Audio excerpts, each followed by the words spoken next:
What's going on, guys? Oh my Godzilla, back here with a very exciting Godzilla figure review, guys. Today we're taking a look at, from Super7, their Super MechaGodzilla, or MechaGodzilla 2. This is a great looking figure, and I'm very excited to take a better look at it. Guys, without further ado, let's jump right in. Oh my god! Alrighty, guys, first thing first, I want to take a quick peek at the packaging. I did accidentally lose the footage of the figure actually in the packaging, but I at least can show you the packaging real quick. So, really cool, sleek look like that we've kind of gotten used to on the Super 7s on the kind of top layer. Godzilla vs. MechaGodzilla 2. And that's about all that's on this piece. Underneath is going to look like this. Obviously, we have the figure in here. All of his different effect pieces kind of displayed inside. Ultimates. So, take a look at the back. Take a quick pause if you want to read that guy. And bottom of the packaging. Pretty cool packaging, pretty similar to what we've seen for Super 7, everything else. Let's take a look at the figure. So here is our Super MechaGodzilla 2. Guys, I want to take a look at the figure by itself first, and then we'll start taking a look at all the kind of the effect pieces. So here's kind of the figure straight up.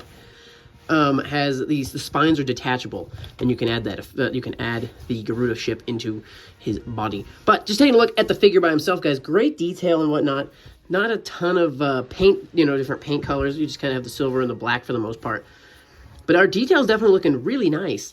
Great detail along the spines. Pretty basic, kind of that sleek Super MechaGodzilla look that we're used to. He's kind of got his little cannon spots there. Good look there. The stomach, chest plate area is looking pretty darn nice. I really like the sleek kind of metallic look they did use for this figure. I think they did a really good job on the face. This is the open mouth head. Again, for some reason with Super 7, they find it easier to make two different heads and just put a hinge on the jaw. But whatever. Good detail kind of along the side of the head. The eyes look great.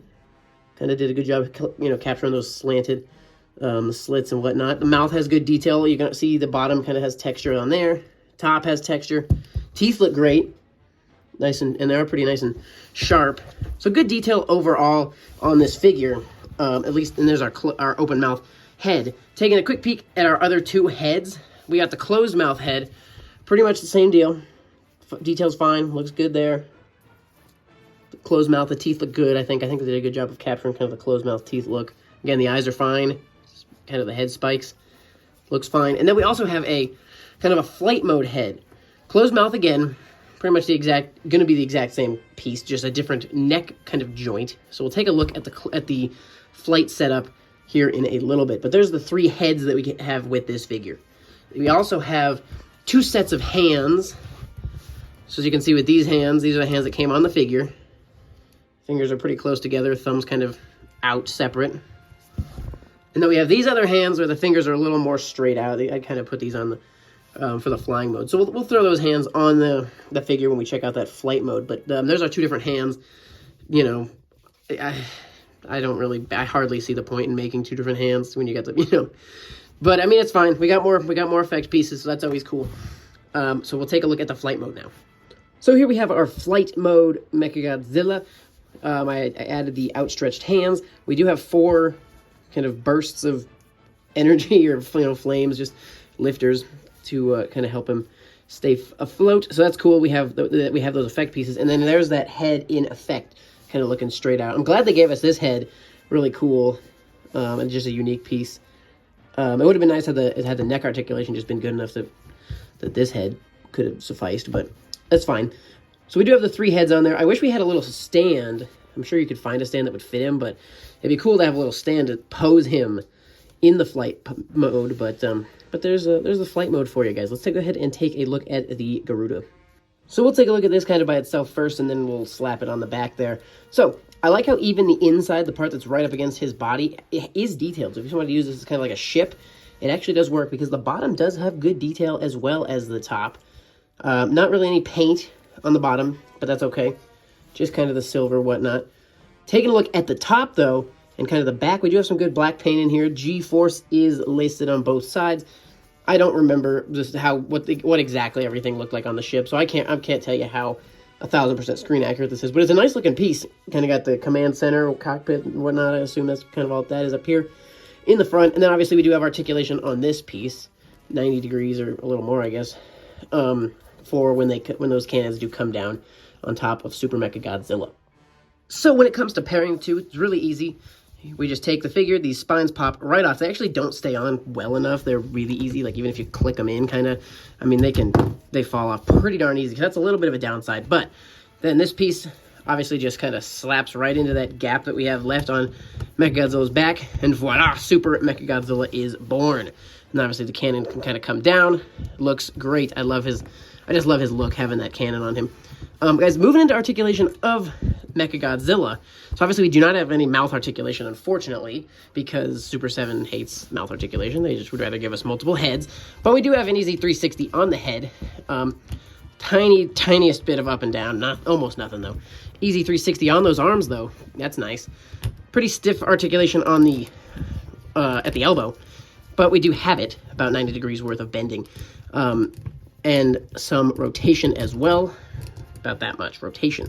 Pretty good range of motion there. The wrists are going to have a little bit of up and down motion, and then you can obviously easy 360 on them. So I'm glad they have a little bit of articulation on those wrist joints, though. That's nice, the up and down. At the torso, that's really all we're going to get in terms of, up and down, side to side. Not a ton. Into the legs, guys, we do have, he can do a pretty impressive split, actually. So that's cool. And then we do have kind of a little bit of hinge rotation there.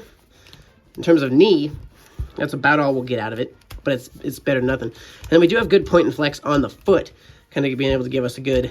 I wish he could go. He can go forward pretty significantly, but he can't go back quite as much.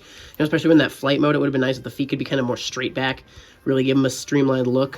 But that's okay. Definitely pretty decent articulation overall in this figure. Biggest complaint would be again the fact that there's no mouth articulation and that the torso doesn't really move that much. Tail is going to be completely fixed and nothing on the tail, which is a little disappointing. It would have been nice. Obviously, I get, this is pretty short and there's not much room for joints kind of here, but it would have been nice if we could at least move the tail around off the body. But definitely decent articulation overall on this figure. Last effect piece I want to take a look at is going to be his cables that he can shoot out of his wrist. Not much to say about the cables themselves. They're just kind of little whatevers on a metal thing. It is nice that it's a good, metal piece. And obviously they go right in on top of his wrist, right there. The hole is super tiny and tight, so it's really a pain in the butt to get these things in there. They don't like to go in. They barely go in. Don't go in deep at all. But there you go. There's his cables. He does come with 2 of them, so we can shoot out both of those, blasting him at the G-Man himself. Again, this is kind of slightly a pain to get in. And there they are, though. There's the cables. They stretch out pretty good, though. Decent distance on them, for sure. So there's that. Let's go ahead and size this figure up to some others. So, guys, first sizing I want to do is up against another Toho Ultimates from Super 7. This being the Burning Godzilla that was kind of released in the same wave with. And this sizing to me is awesome. Like, if you know the channel, I love it when my enemies are taller than Godzilla. Give them the extra challenge.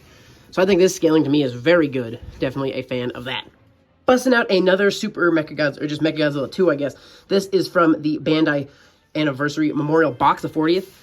Pretty even scaling there. Super 7's a little bit taller there, but they definitely stand fairly similar in height.